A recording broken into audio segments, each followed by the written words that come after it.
Pastor Samuel, ele é vereador aqui na cidade e ele está com um projeto muito importante. Você já deve ter visto ali na entrada a Bíblia manuscrita. Vou deixar ele explicar do que se trata, né? Seja bem-vindo aqui nessa casa, vereador, pastor, né? Fique à vontade para explicar do que se trata esse projeto. Amém. Obrigado, pastor Arno. Um bom dia a todos. Agradeço aí ao pastor Arno, pastora Verinha, pela oportunidade de falarmos sobre esse projeto importantíssimo para a nossa cidade. É um marco na cidade de São José dos Pinhais. Ao entrar ali, vocês já observaram, tem o banner, tem a equipe ali. Mas antes de falar propriamente do projeto, eu preciso fazer um agradecimento. Já tive a oportunidade em outro culto ou numa outra reunião agradecer, mas por coincidência, no dia 9, último agora de julho, eu fiz 4 anos de ressurreição. Os irmãos aqui oraram pela minha vida. 4 anos atrás eu tive o Covid, fiquei 29 dias internado, 14 dias em coma, desenganado. Até eu ia pedir para colocar a foto aqui, mas nós resolvemos não colocar, porque era possível que derrubasse a live, porque a foto é muito feia, o pastor Arno viu, muito sangue ali, porque foi exatamente o momento que eles tiraram a foto para deixar no arquivo do hospital, porque eles tinham certeza que eu não iria sobreviver. Eu estava com 100% do pulmão tomado, com fibrose, infecção generalizada, e eles ligaram para minha esposa dizendo que eu estava morto e que não tinha jeito. E a minha mulher, uma mulher de muita fé, junto com o Simon, meu filho, e a igreja orou. Eu acho que alguém aqui dessa igreja também orou por mim. Alguém teve a oportunidade de orar pela minha vida? Obrigado aos irmãos que oraram. Foi feito vigília na frente do hospital e pela graça do Senhor Ele me trouxe a vida.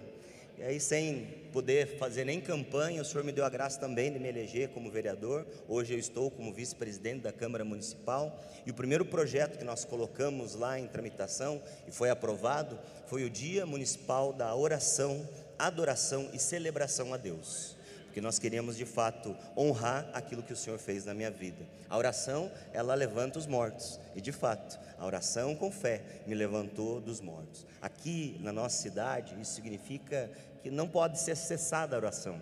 Não pode ser impedido as orações aqui. Porque tem um dia que está no calendário oficial para que seja celebrado esse dia como o Dia Municipal da Oração, Adoração e Celebração a Deus. Segundo projeto que nós colocamos foi num momento muito difícil, que as igrejas estavam fechando. Na verdade, todas as igrejas fecharam e nós aprovamos um projeto colocando todos os serviços religiosos como essenciais no município de São José dos Pinhais. Ou seja, se vier uma nova pandemia, em nome de Jesus não virá, mas se houver qualquer tipo de perseguição, a igreja ela não pode fechar mais, porque ela é essencial aqui em São José dos Pinhais. Em outra cidade pode até fechar, mas nós entendemos que muito mais do que ser um atendimento espiritual, a igreja tem um atendimento psicológico, mas também um atendimento social. Foram as igrejas, e essa igreja foi um grande exemplo para a nossa cidade, que ela entregou muito mais cestas básicas do que o próprio poder público entregou. Então é a força da igreja que fez nós vencermos o Covid, e esse projeto não permite que as igrejas sejam fechadas. O terceiro que originou o projeto da Bíblia manuscrita foi o Dia Municipal da Bíblia. Isso também está no calendário oficial da nossa cidade. Isso quer dizer o quê? Que tanto as igrejas não serão fechadas, o louvor, a adoração e oração não cessará, mas também a leitura da Bíblia tem o seu espaço aqui na nossa cidade. Ela ocupa o lugar que ela merece, um lugar de destaque. E com base nesse projeto do Dia Municipal da Bíblia, em concordância com o Conselho de Pastores, com a Diocese da Igreja Católica, com também a SBB, a Sociedade Bíblica do Brasil, e a Gráfica Gave, que é uma parceira que está fazendo toda a confecção do material para que esse projeto aconteça, nós lançamos a Bíblia manuscrita. O que é isso?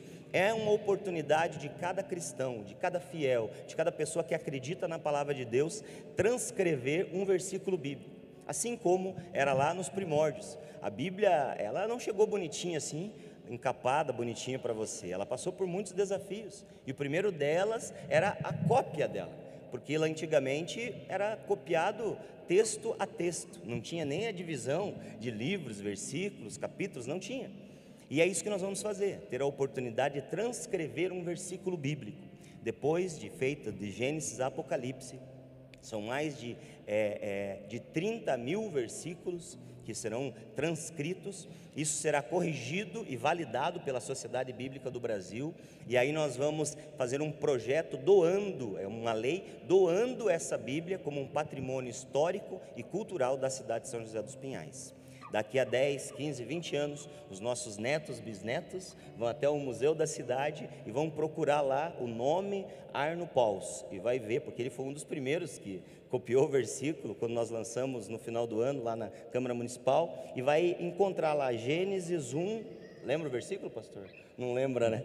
Gênesis 1, 2 está lá, Gênesis 1, 3, e ele vai voltar e com a letra do pastor Arno vai estar descrito aquele versículo. Então é uma forma de nós honrarmos a palavra de Deus. Eu quero convidar você a participar no final desse culto e em todos os próximos cultos. Essa Bíblia vai permanecer aqui. Hoje nós estamos ali, acho que com 6 ou 7 livros que estão ali para que você possa no final preencher um versículo, mas também já ouvi aqui que vão fazer um trabalho dentro dos grupos familiares e tudo mais, mas faça parte desse momento. Hoje o pastor Arno, ele é o embaixador da Bíblia manuscrita aqui em São José dos Pinhais, nessa igreja, e você será o copista, que vai copiar, transcrever um versículo bíblico. Aqui a 316, ela já vai estar a partir de amanhã no site da Bíblia Manuscrita, que é o bibliamanuscritasjp.com.br, como um pai, um ponto de apoio à escrita. As pessoas podem vir aqui, não sei se o pastor vai disponibilizar durante o dia no escritório, mas vai ter uma Bíblia ali. Se de repente estiver passando por aqui, transcreva um versículo. Se quiser passar lá na Câmara de Vereadores também, lá é um ponto de apoio.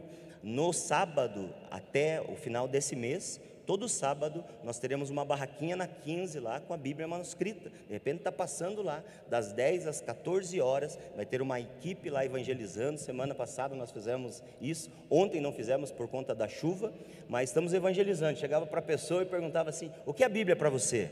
Aí uns ficavam assim, outros falavam: é a palavra de Deus. Outro falava assim: não é nada, embora. Falei: misericórdia, posso orar por você?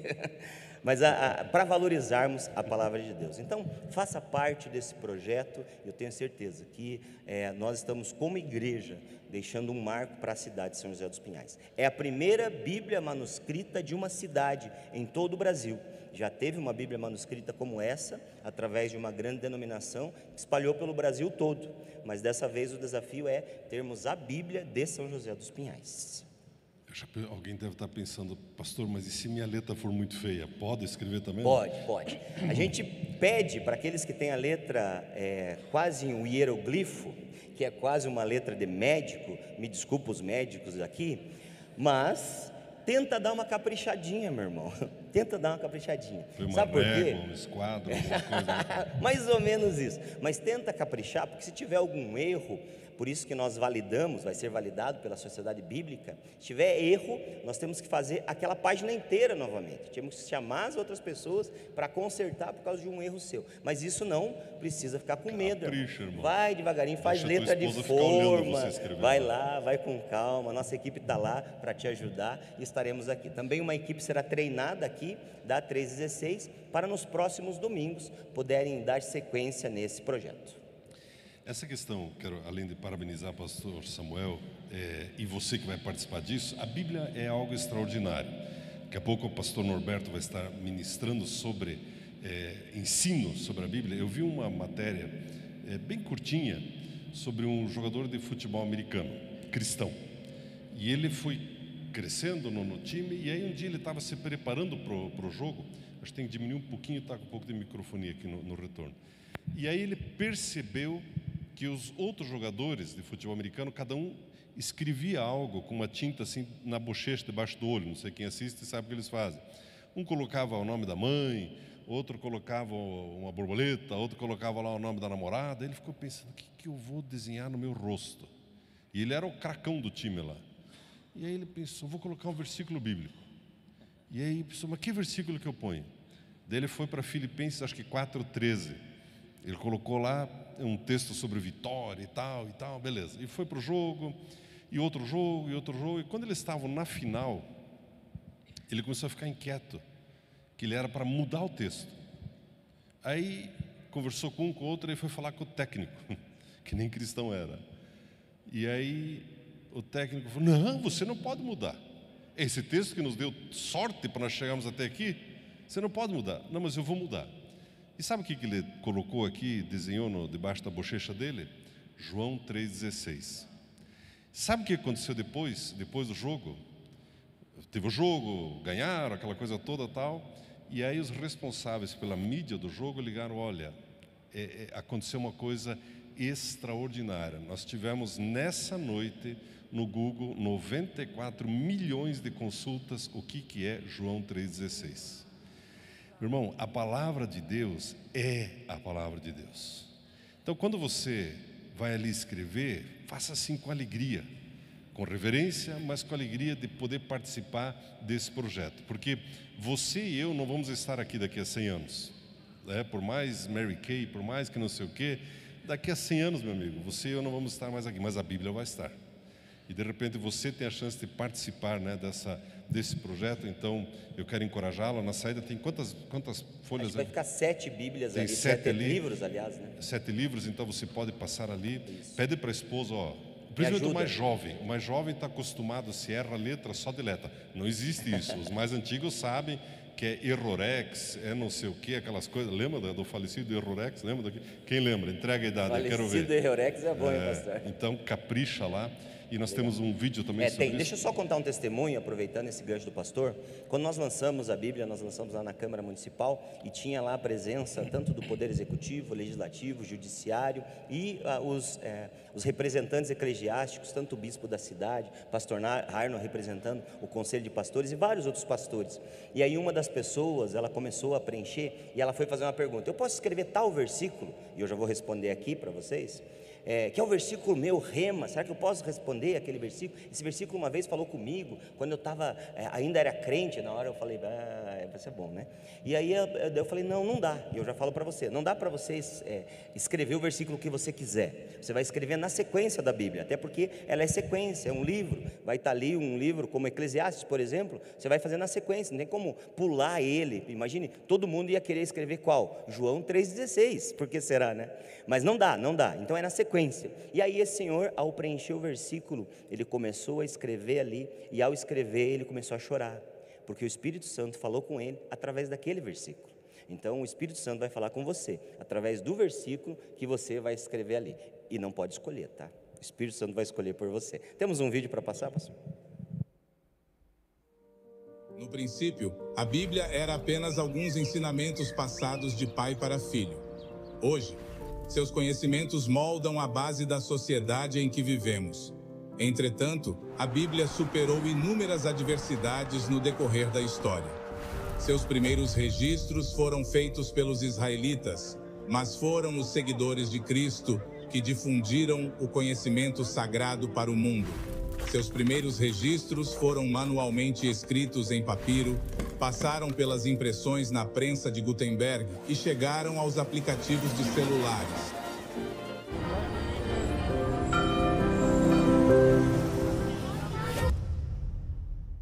Para se manter viva em todas essas fases, a Bíblia contou com a ajuda dos fiéis. Por isso, nós criamos uma experiência em que várias igrejas e denominações se unirão para copiar a Bíblia de forma manual, como os escribas faziam.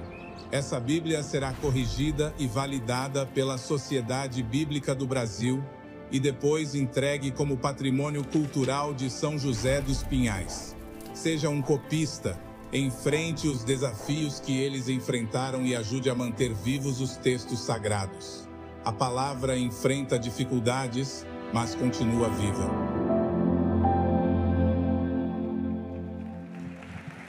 Aleluia.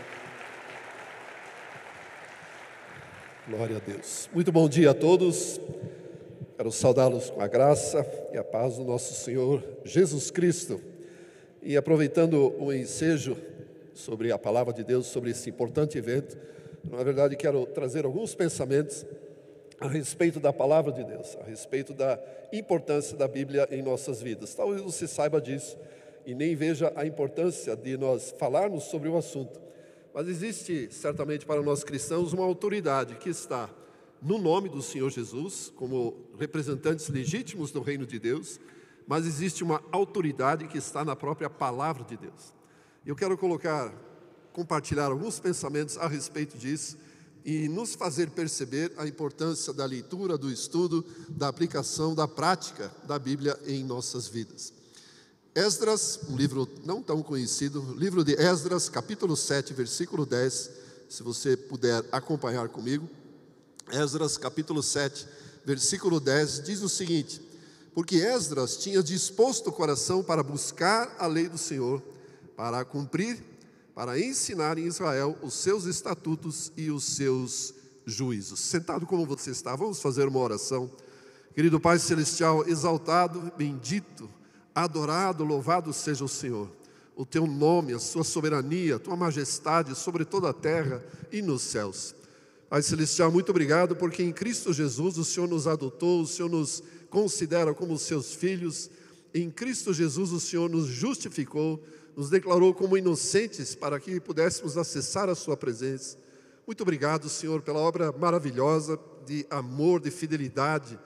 Obrigado, Jesus Cristo, por sua disposição de se entregar por nós. Nós te exaltamos, te reconhecemos como nosso Salvador, como nosso Senhor, como aquele que nos dá autoridade para exercermos direitos legítimos do reino de Deus sobre a terra.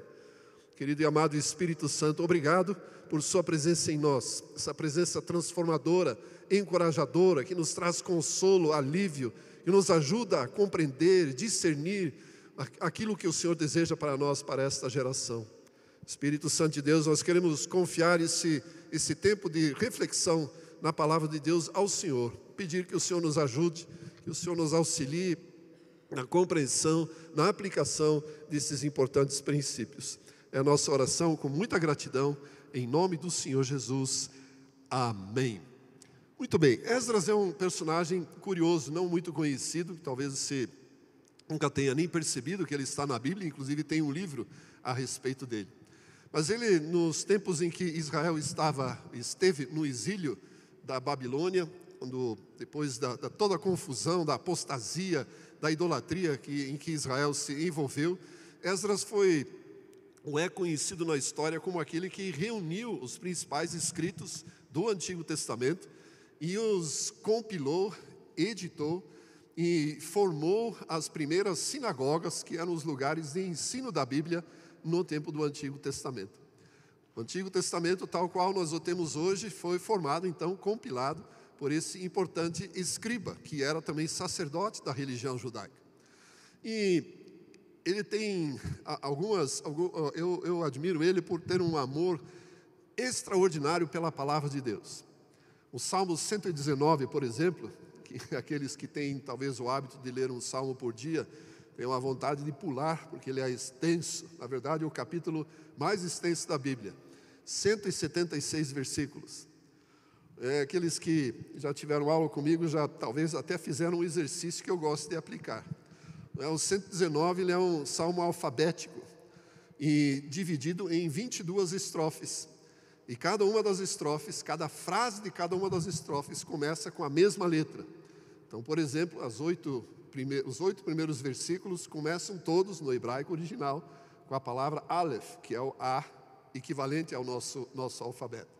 Então é um cuidado extremo que esse homem de Deus teve ao compor uma poesia, um louvor, uma exaltação à própria palavra de Deus. E ainda mais, todos os 176 versículos, e eu te desafio a fazer esse exercício interessante, contém um sinônimo de palavra. Palavra, promessa, testemunho, preceito, juízo, mandamento e assim por diante. Então, todos os versículos, com exceção de um.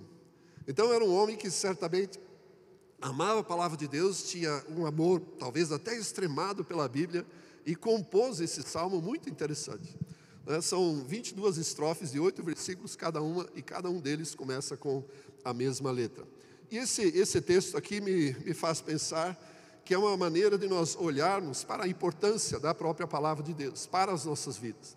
Existem aqui 4 ações, 4 princípios que eu quero expor aqui para nós e trocar algumas ideias, algumas reflexões para nós aprendermos a olharmos para a palavra de Deus, talvez de uma maneira diferente, ainda dando mais importância do que nós olhamos naturalmente. Em primeiro lugar, eu quero chamar isso aqui do princípio de Esdras. Ele muitas vezes é aplicado para as pessoas que trabalham com o ensino, mas eu imagino que ele seja extremamente prático e aplicável também em nossas vidas, com relação à palavra de Deus. O primeiro aspecto que nós encontramos no texto é que Esdras preparou o seu coração, dispôs o seu coração, para olhar para a palavra de Deus. Ou seja, realmente desejou se expor, que é o mesmo coração que eu e você podemos ter. Eu aprendi nos últimos tempos, nos últimos meses, anos talvez, não lembro, que o nosso Pai Celestial, Ele tem uma provisão diária para todos nós. Aliás, quando Ele nos ensina a orar como discípulos, Ele diz: o pão nosso de cada dia nos dai hoje. E existem algumas coisas que acontecem todos os dias. Parece-me que Deus trabalha com o conceito de eternidade, mas o seu cuidado é diário. Ele provê o alimento para todos os dias, provê o cuidado, ou seja, prepara cada um dos dias para que possamos vivê-lo. Também tem a cada dia o seu mal, que nós podemos vencer com a autoridade do nome do Senhor Jesus e com a aplicação da palavra de Deus. Enfim, vários aspectos que acontecem todos os dias. Lucas escreve que nós devemos carregar todos os dias a nossa cruz, ou a cruz, e assim por diante. E aí eu fico pensando que se Deus provê diariamente aquilo que eu e você precisamos para o nosso sustento da vida natural, da vida biológica, por que não pensar também que Deus tem um cuidado para prover uma palavra todos os dias? E eu digo isso na afirmação do próprio Senhor Jesus, que respondendo à tentação de Satanás no deserto, disse: não só de pão viverá o homem, mas de toda a palavra que sai da boca de Deus. Então, se o homem não precisa ou não vive apenas da provisão diária para o sustento natural, ele precisa também do sustento espiritual, que seja da palavra de Deus. Eu concluo então que se Deus cuida da minha e da sua vida todos os dias para dar a provisão, Ele também vai cuidar de dar uma palavra todos os dias. Eu tenho prestado atenção nisso e orado, falei: Deus, o que o Senhor quer falar comigo hoje? Razão pela qual eu não gosto de dispensar o meu tempo de leitura bíblica todos os dias. Todos os dias. Não é para obter da parte de Deus aquilo que Ele quer cuidar de mim, ou aquilo que Ele deseja que eu aprenda, ou uma promessa que Ele liberou para mim para aquele dia. O fato é, meu irmão, é que assim como Deus te sustenta todos os dias, dia após dia, Ele também nos sustenta pela sua palavra. E Ele tem uma palavra fresca para cada um de nós todos os dias. Basta que eu e você nos expusemos à palavra de Deus, que eu e você leiamos a Bíblia. Não gosto muito dessa estatística, mas de lembrar que, por exemplo, 40% da população brasileira não tem o hábito de leitura, de ler livros. E eu fico um pouco inquieto, porque se transpusermos essa realidade para a vida da igreja e para a leitura bíblica, significa que 40% dos membros das nossas igrejas, com exceção desta, 40% das igrejas por aí não têm o hábito de ler a Bíblia. E eu não gostaria de pensar que isso fizesse parte da vida dos cristãos. A Bíblia merece um respeito, uma honra, que talvez nós não tenhamos dado tanta importância nos nossos dias. Ela se tornou para muitos um aplicativo qualquer, como outro qualquer. Se tornou para muitos um livro desconhecido, difícil de entender, em razão pela qual simplesmente dispensa. E eu e você precisamos honrar a palavra de Deus, porque é a palavra de Deus, não é um livro qualquer. É a palavra do nosso Pai Celestial, não apenas do Criador do Universo, também. Mas se o Pai quer falar conosco, Ele vai fazê-lo por meio da palavra de Deus. Outros meios também, sonho, visão, profecia, tudo certo. Mas basicamente pela palavra de Deus. Ou seja, eu e você precisamos nos dispor, colocar o nosso coração à disposição para que o nosso Pai Celestial ministre e fale conosco todos os dias, a cada dia. Certamente Ele tem algo novo para nós todos os dias. Eu já li a Bíblia dezenas de vezes, incontáveis vezes, não sei quantas. E eu sei que todos os dias Ele tem algo novo. Muitas vezes eu levanto de manhã e já sei qual é o capítulo que eu vou ler, seguindo o meu plano de leitura. E eu fico na expectativa para aquilo que o Espírito de Deus que o meu Pai Celestial quer ministrar ao meu coração.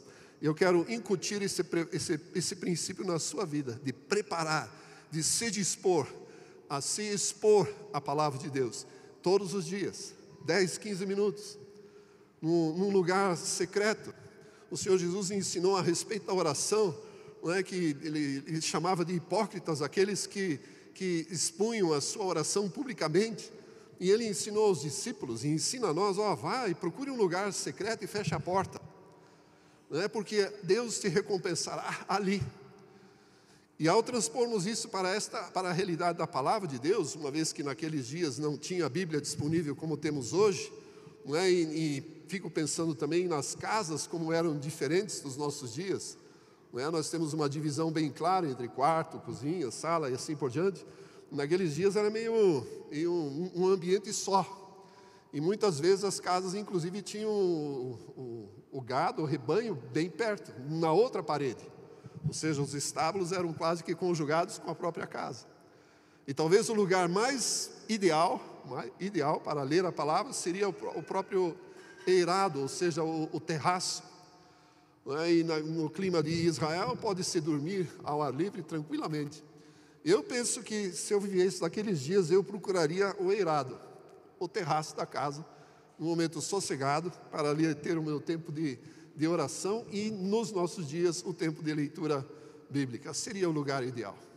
Porque nesse secreto, nesse lugar separado, designado para isso, o Senhor Jesus promete que Deus tem uma recompensa. E eu fico pensando, qual é a recompensa que Deus pode me dar? Eu fico na expectativa, e eu gostaria que você criasse a mesma expectativa também. Número 2, o texto nos diz que Esdras buscou a lei do Senhor, buscar a lei do Senhor. E aqui entra algo muito interessante, né? Buscar significa literalmente investigar, procurar, esquadrinhar, consultar, ou seja, ser de fato um detetive bíblico com relação à própria palavra de Deus. Eu concordo, como muitos dizem, que a Bíblia não é um livro fácil, e não é mesmo, ele é bastante extenso. Foi escrito por 40 autores diferentes, distintos, durante 1.500 anos. E conforme comprovação já acadêmica, existem na Bíblia toda 64.000 referências que se cruzam. Ou seja, um texto aponta para o outro, que aponta para o outro, que aponta para o outro, e assim por diante. 64.000. Só o Espírito de Deus para produzir algo tão extraordinário, a ponto de não encontrar nenhuma contradição, pelo contrário, conseguir unir, concordar com as suas referências. Mas mesmo assim é um livro difícil, e muitos desanimam já nos primeiros livros. Não é? Gênesis pode até ser interessante, porque conta histórias, romances e muitas outras coisas. Mas chega, por exemplo, no livro de Levítico, dá vontade de desistir. Esses dias, ministrando numa conferência a respeito da Bíblia, alguém me perguntou, quando foi dada a oportunidade, qual a importância que eu, Norberto, via sobre o livro de Levítico para os nossos dias. Falei, eu concordo que é difícil de ler. Concordo. Mas concordo também que pelo menos uma vez na vida nós temos que passar por ele. E eu dei algumas razões, né, e quero colocar aqui também, não tem incentivo, mas para eu e você valorizarmos a Bíblia. O livro de Levítico, mais do que qualquer outro, contém a expressão eu sou o Senhor 48 vezes. Isso tem alguma importância. Por que Deus, no livro em que Ele legisla a respeito de ofertas, sacrifícios, holocaustos, toda a cerimônia das festas e o cerimonialismo dos sacerdotes, por que Ele enfatiza tanto esta expressão, mais do que qualquer outros livros? Porque Ele quer deixar algo registrado. Eu sou o Senhor, diz Deus. Não é apenas uma expressão para terminar uma frase, eu sou o Senhor. Não, eu sou o Senhor. E tudo o que está lá, da forma como está descrito, deveria ser rigorosamente respeitado, para mostrar, inclusive, que o ser humano é incompatível com o próprio Deus. Ou seja, o pecado contaminou, corrompeu de tal maneira a humanidade, que ele precisa de alguém para orientá-lo e chegar à santidade do próprio Deus. Razão pela qual tudo aquilo que foi estabelecido. Graças a Deus, gente, graças a Deus nós não vivemos naquele tempo. Graças a Deus. Imagine se nós tivéssemos na entrada do templo aqui um altar de sacrifícios e nós tivéssemos que trazer, porque todo mundo peca durante a semana, trazer algum animal para ser oferecido como sacrifício. Imagine participar de uma celebração como essa, com o cheiro de carne queimada, não queimando, queimada já, e o cheiro de sangue. Horrível. Certa feita eu fiz um levantamento de quantos animais eram necessários para cumprir todos os rigorosas cerimônias da festa. São 1.045 carneiros ou cordeiros por ano, 77 bois, só para as festas e para os holocaustos do dia a dia. Isso também me traz uma lição, para mostrar que Deus deseja algo bom da nossa parte. Porque aquele povo cuidava da pecuária, ou vivia da pecuária e da agricultura, mas tinha que prover também os recursos para as ofertas a Deus. Ou seja, não era qualquer animal, não era o piorzinho do rebanho que poderia ser dado, ele tinha que ser previamente examinado pelo sacerdote e então ofertado.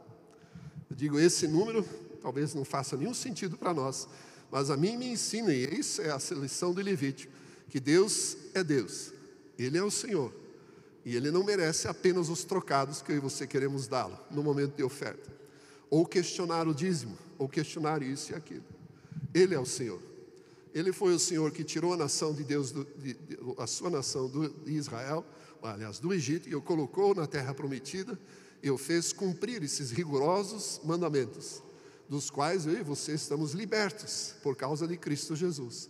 Mas isso não nos isenta de eu e você termos a consciência de que ainda permanecemos corrompidos e contaminados pelo pecado, e que Deus é Deus e que Ele é o Senhor, e estabeleceu Jesus Cristo como o Senhor sobre as nossas vidas, razão pela qual eu e você precisamos respeitá-lo.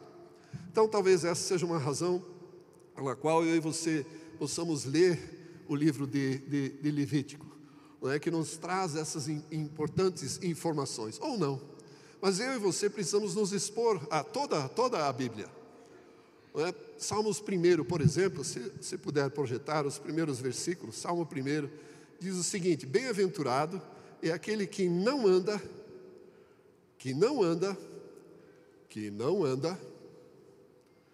bem-aventurado é o homem que não anda no conselho dos ímpios, não se detém no caminho dos pecadores, nem se assenta na roda dos escarnecedores. Se eu e você olharmos para o mundo à nossa volta, certamente esses são os 3 aspectos que influenciam todo o pensamento da humanidade: escárnio, zombadores, conselho de ímpios e pecado. Se olharmos bem, a política, a economia, qualquer área da sociedade é dominada por esse tipo de pensamento: conselho dos ímpios, a roda dos escarnecedores e o caminho de pecado. Bem-aventurado é aquele que não se assemelha a esses, ou que não anda de acordo com isto. Antes, versículo 2, tem o seu prazer está na lei do Senhor, e na sua lei medita uma vez por mês, dia e noite. Aquele medita dia e noite na palavra de Deus.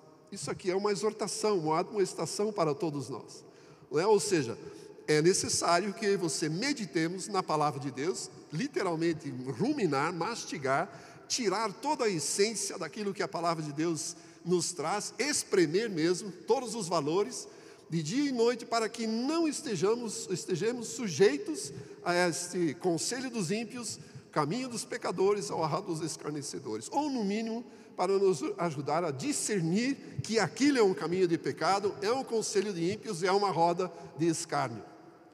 Muitos consideram, e eu já vi entrevistas a respeito disso, pastores, líderes sendo entrevistados por famosos, e um deles um dia disse assim: você não pode acreditar na palavra, na Bíblia, é uma lenda, é uma fantasia. E o pastor ficou até desconcertado na sua resposta. Eu teria uma resposta imediata: você pode pensar o que você quiser, você faz parte da roda dos escarnecedores. Eu, Norberto, creio que a Bíblia é a palavra de Deus, não há nela nenhuma mentira.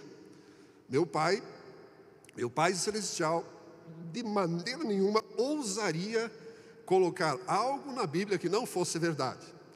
Por mais que a ciência queira comprovar, a inverdade daquilo que está registrado na Bíblia. Eu fico com a Bíblia, porque é a palavra do meu Pai.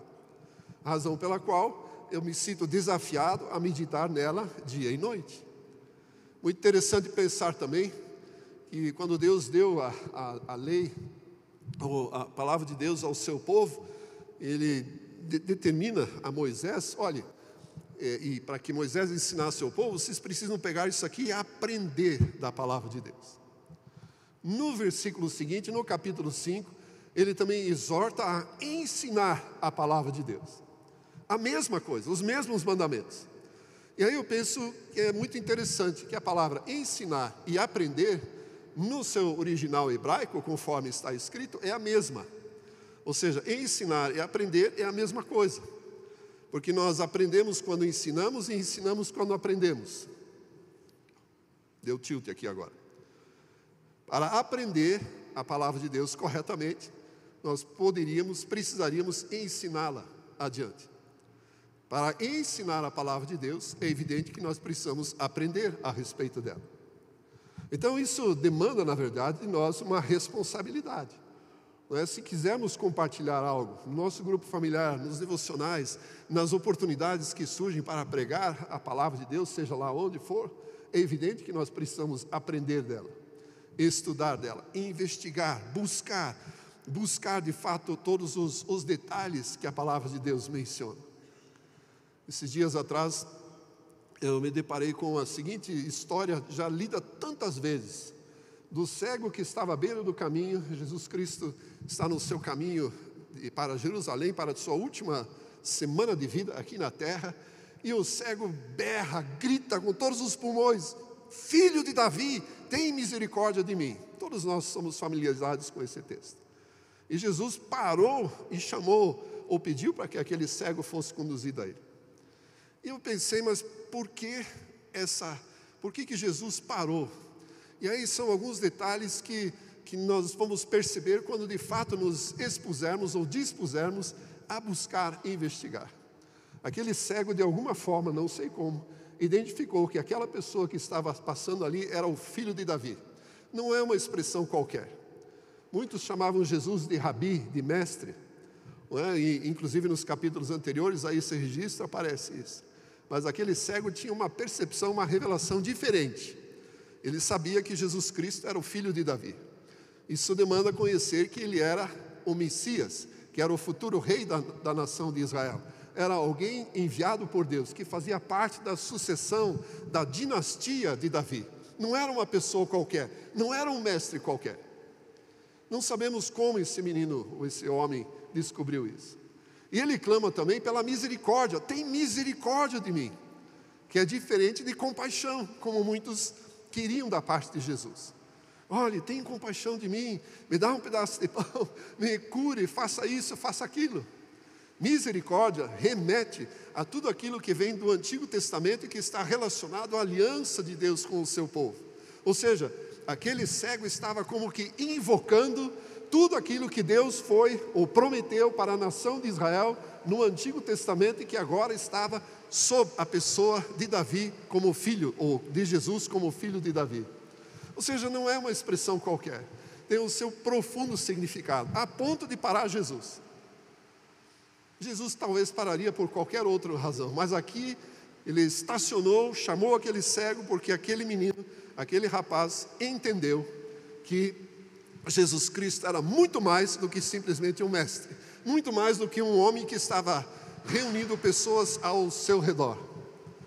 Um homem que era sucessor da dinastia de Davi, um Messias enviado por Deus, o próprio Filho de Deus, que se tornaria Salvador de toda a humanidade e o nosso Senhor, para a glória do nosso Deus. Ou seja, esses pequenos detalhes precisam fazer parte da nossa investigação, da nossa busca. Razão pela qual eu te incentivo a ler constantemente, perseverantemente, a palavra de Deus, para buscar, investigar, estudar, perguntar mesmo ao Espírito Santo: ei, o que está aqui? O que o Senhor quer me ensinar? O que tem nesse texto? Número 3, Esdras cumpriu a lei do Senhor, ou seja, além de preparar o seu coração, se dispor a investigar, buscar, estudar de alguma forma, no mínimo ler a Bíblia. de uma maneira diferente, orientada pelo próprio Espírito de Deus, ele também resolveu cumprir a lei, ou seja, obedecer, fazer, executar, levar a cabo. Ou seja, não era apenas um livro bonito, como muitos consideram. A Bíblia tem uma linguagem bacana, formal, inclusive meu português vai melhorar se ler a Bíblia. Vai mesmo, concordo. Mas não é só para isso.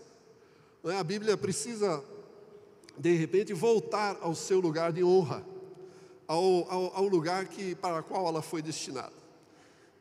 Eu e outros aqui crescemos na igreja menonita e eu conheci um pastor que ele pregava pouco, ele já era um ancião, considerado um elder, um ancião, então era muito mais para conselho do que propriamente para ministrar a palavra de Deus. Mas eu lembro que ele pregava na Páscoa e Natal, para contar a história.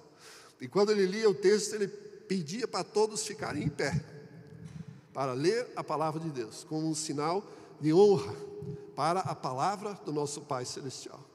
E como eu disse, de repente, eu percebo isso, para muitos a Bíblia é simplesmente mais um aplicativo.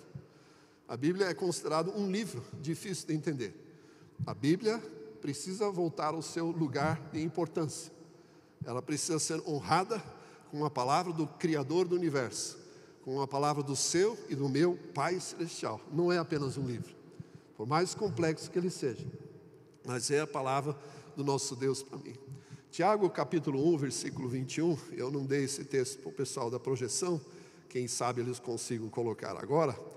Tiago capítulo 1, versículo 20, na verdade, nos diz o seguinte: a ira humana não produz a justiça divina. Obrigado, senhores. Portanto, removam toda impureza, despojando-vos, deixa eu ler na versão melhor, despojando-vos de toda impureza e acúmulo da maldade, acolhei com mansidão a palavra em vós implantada, a qual é poderosa para salvar a vossa alma. E tornai-vos, 22, praticantes da palavra, e não somente ouvintes, enganando-vos a vós mesmos. Tiago está dizendo o seguinte, que nós estamos sujeitos a um engano se nós não praticarmos aquilo que aprendemos da palavra de Deus. E o próprio Senhor Jesus enfatiza isso aos estudiosos daquela época, aos escribas. Ele disse: ei, vocês estão errando, vocês erram por não conhecerem as Escrituras e nem o poder de Deus. E eu e você estaremos sujeitos ao engano se não nos expusermos corretamente às Escrituras. E expor-se às Escrituras significa andar em obediência, cumprir a palavra, aquilo que ela nos pede, por mais desconfortável que muitas vezes isso seja. E é mesmo. Muitas vezes algumas conversas na Bíblia eu chamo de inconvenientes. Elas desafiam mesmo a uma mudança de vida, a uma postura diferente, a uma nova forma de pensar. E é isso mesmo que a Bíblia exige de nós. O mundo em que vivemos é completamente incompatível com aquilo que a palavra de Deus nos diz. Ela não pode ser, os pensamentos do mundo não podem ser considerados como tais. E eu e você precisamos sim da palavra de Deus para nos orientar. O texto diz algo interessante, que a Bíblia foi em nós implantada, como se fizesse parte da nossa própria vida. Cito como exemplo um marca-passo que muitas pessoas usam para regular os batimentos cardíacos. É mais ou menos assim.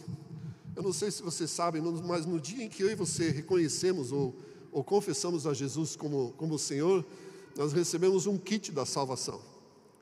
Um download de vários aspectos do reino de Deus. O próprio Espírito de Deus passa a viver em nós, a capacidade de desenvolvermos o fruto do Espírito, a capacidade de manifestarmos os dons do Espírito, o senhorio de Jesus faça parte de nós e, conforme Tiago nos diz, a própria palavra de Deus. Ou seja, fez um download de toda a Bíblia.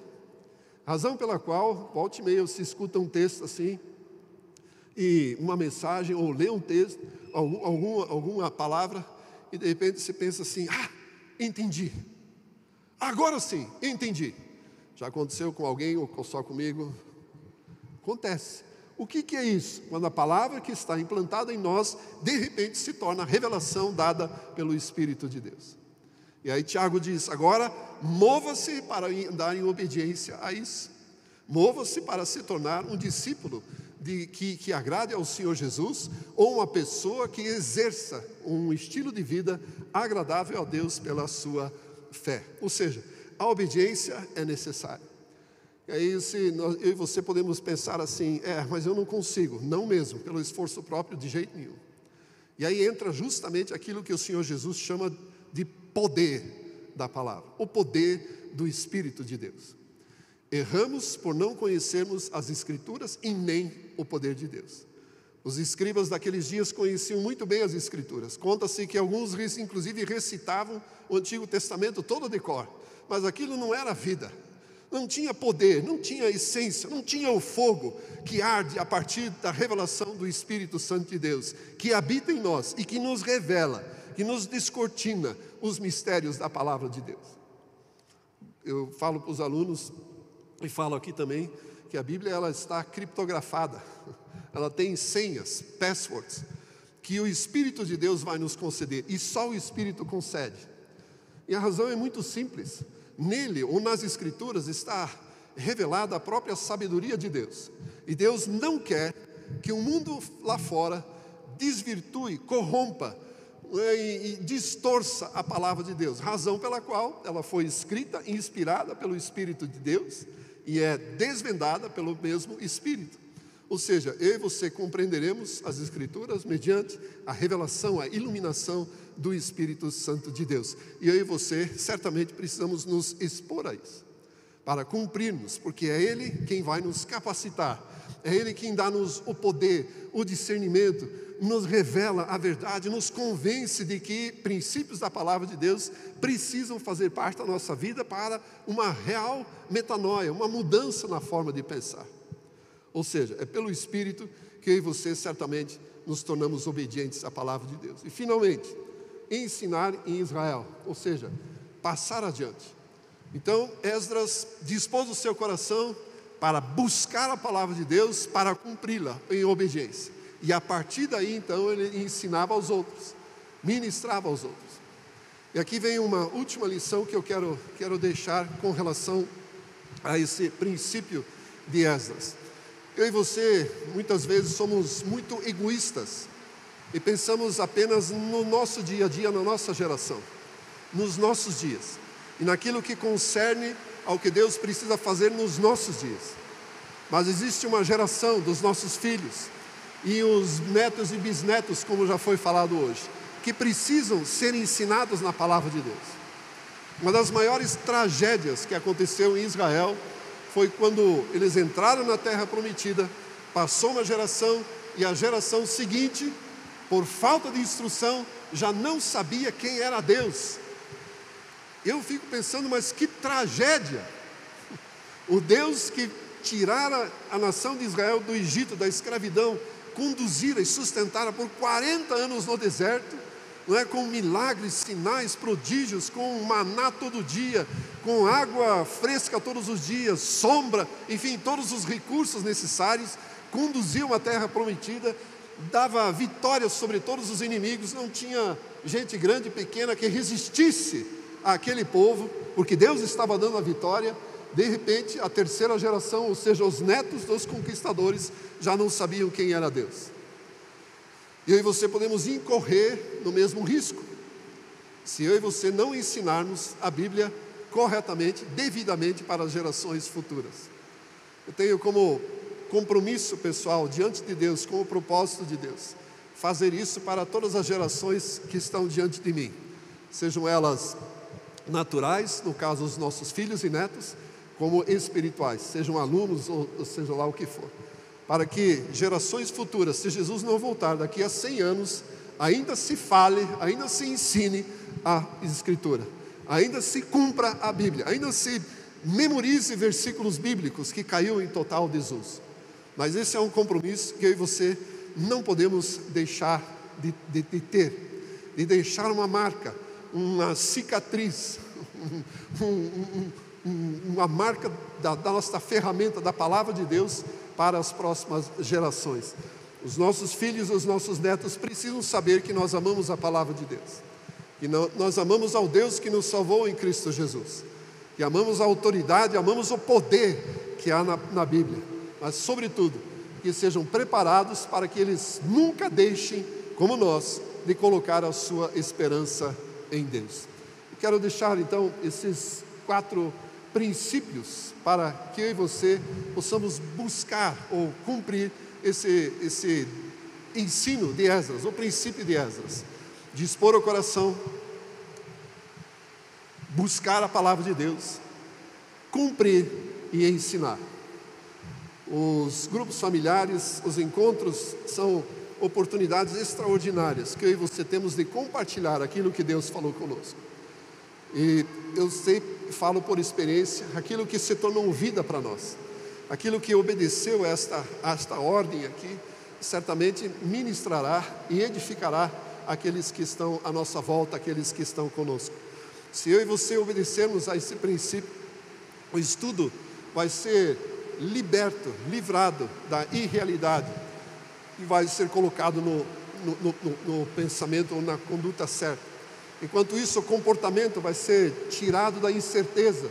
As pessoas, eu e você temos certeza daquilo que fazemos. E principalmente o ensino vai ser tirado da superficialidade. Vivemos numa geração em que a palavra de Deus é muito, muito superficial, e eu noto isso. E eu e você podemos obedecer a esse princípio para que isso se torne real e verdadeiro na vida da igreja e em nossas vidas. Eu encerro com um versículo que me é muito importante nas palavras do Senhor Jesus. Está em João capítulo 6, versículo 63. Você pode ficar em pé, por gentileza? Jesus estava, ou depois da primeira multiplicação dos pães, todos achavam, a multidão que estava à sua volta, achavam que ali estava o novo rei de Israel. E estava mesmo, mas não da maneira como o povo queria. Jesus Cristo se faria o rei do universo, mediante a sua obra de cruz e da sua ressurreição. Mas aquele povo queria o pão de todo dia, queria um alimento todo dia. E Jesus simplesmente disse naquele discurso: olha, vocês já tiveram um pão que veio uma época, que sustentou a nação de Israel. Agora vocês precisam se alimentar de mim. Vocês precisam me considerar como se fosse o maná que as gerações anteriores comeram no deserto. E aí zombaram de Jesus. Como é que vamos fazer? Vamos cortar filezinho, vamos picar a sua carne, como é que vai ser? Não estavam entendendo nada. Jesus estava dizendo: vocês precisam se alimentar de mim. Eu sou o pão da vida. Eu sou o pão da vida. Eu sou aquele que sustenta tanto a vida natural, que provê o sustento natural, como aquele que provê a vida eterna. Eu sou o pão da vida. E o discurso, as palavras do Senhor foram consideradas tão duras, que muitos discípulos, muitos seguidores, muitos membros da igreja do Senhor Jesus o abandonaram e foram embora. E aí Jesus perguntou e desafiou aos seus 12 mais próximos: e aí, vocês vão me deixar também?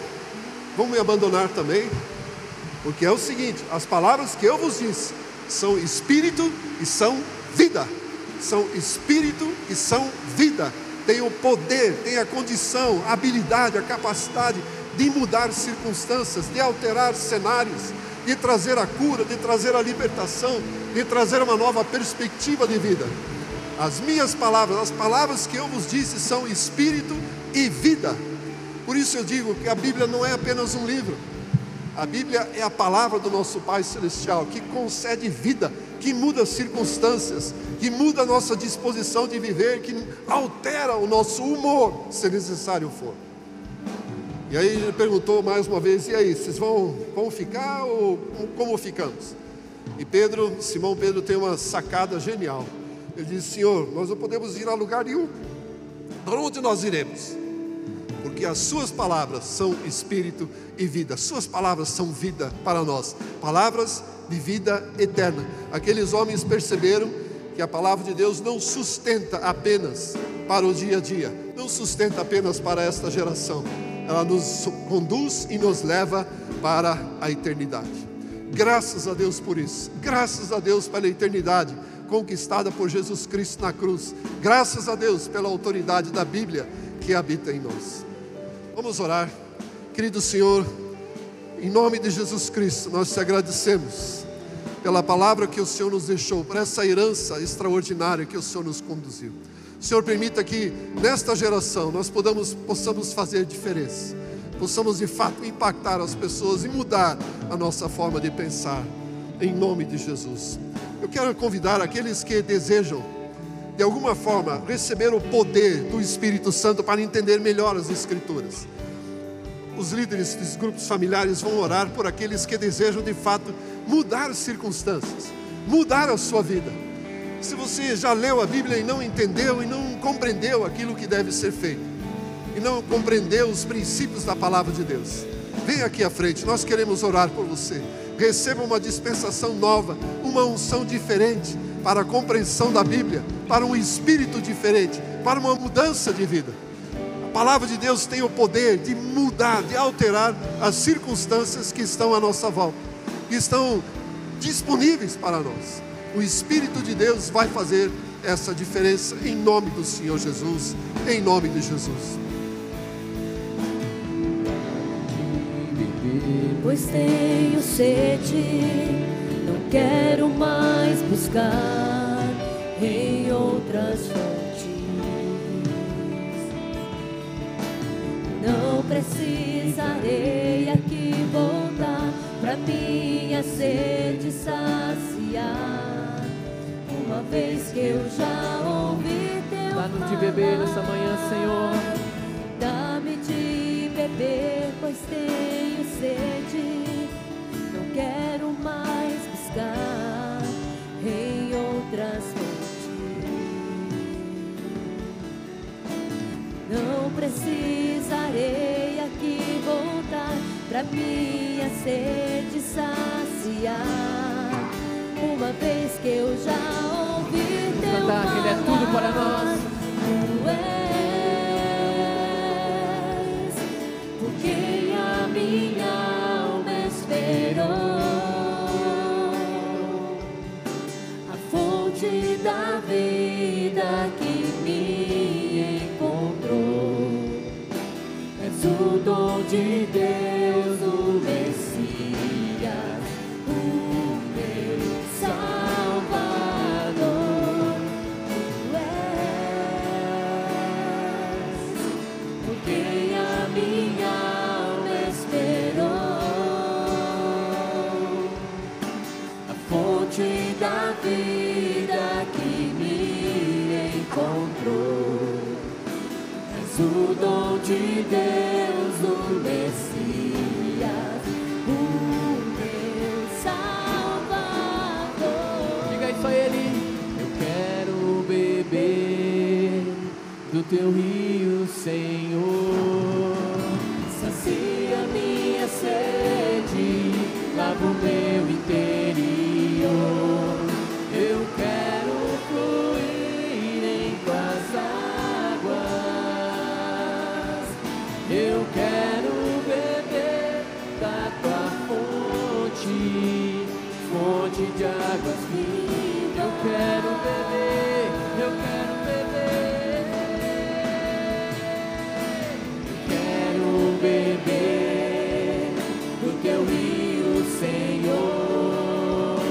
Sacia minha sede, lava o meu interior.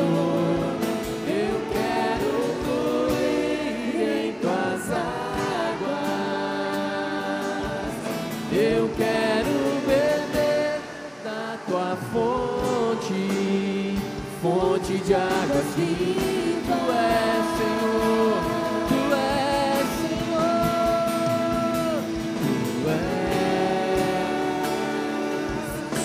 Por quem a minha alma esperou, a fonte da vida que me encontrou. És o dom de Deus. Querido Senhor, mais uma vez te agradecemos por este dia, por esta semana que está diante de nós. Senhor, pedimos que o Senhor nos abençoe, que o Senhor nos guarde, que o Senhor faça resplandecer o seu rosto sobre as nossas vidas, que o Senhor libere a sua palavra de promessa, de princípios, de mudança de vida para nós, para cada um que está aqui. Senhor, abençoa-nos, guarda-nos na paz do nosso Senhor Jesus Cristo. Amém. Uma boa semana a todos, Deus abençoe. Senhor, Tu és Senhor.